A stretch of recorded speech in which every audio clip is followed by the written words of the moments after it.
Emotional hook, inciting incident. She tossed the $100 bill onto the table like she was tipping a waitress. Book a cab to your parents' place. Goodbye. Her voice was sweet poison. My stepsister. My husband standing behind her, silent, smug. The divorce papers between us, my signature still wet. And in that moment, I didn't cry. I smiled. Because she thought she'd won. Backstory setup, the relationship. 2 years ago, I welcomed her into my life. Our father remarried late, bringing her into the family. I believed her stories about growing up with nothing, about wanting a real sister. I introduced her to James at a company gala. James, charismatic, tailored suits, sharp eyes, CEO of Lucerne Furnishings, the billion-dollar empire my late mother built before she died.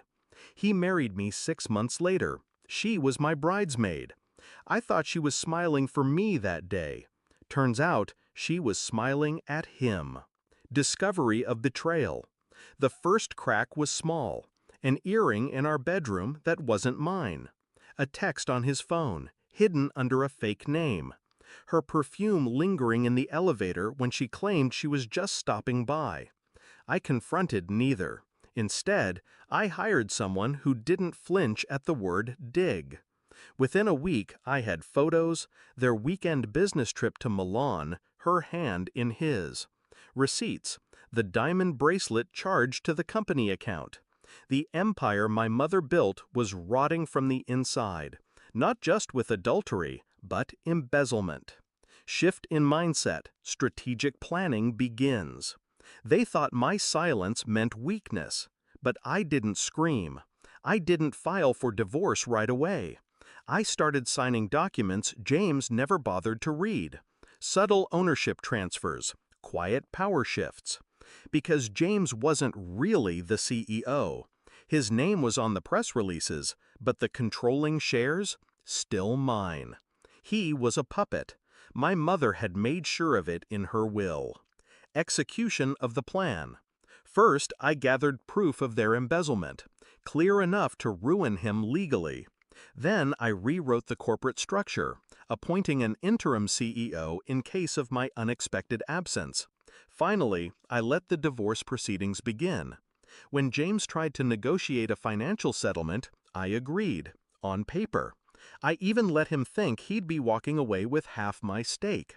He didn't realize I'd already moved the shares into a trust under my sole control.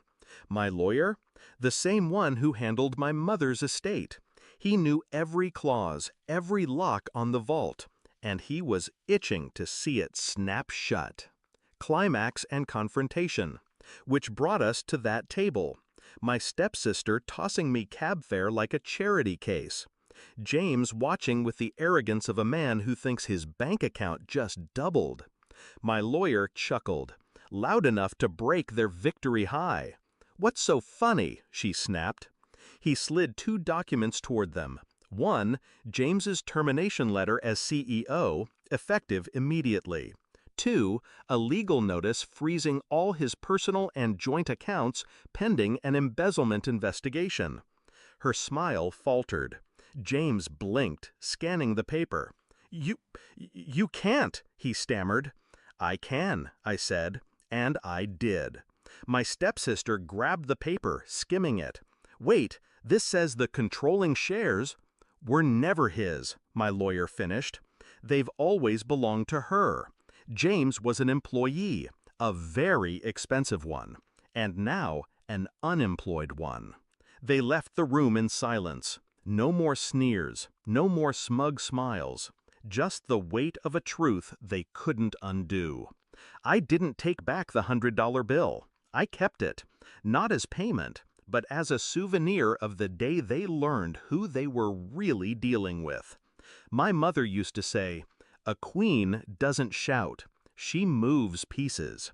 Today, the board was mine again.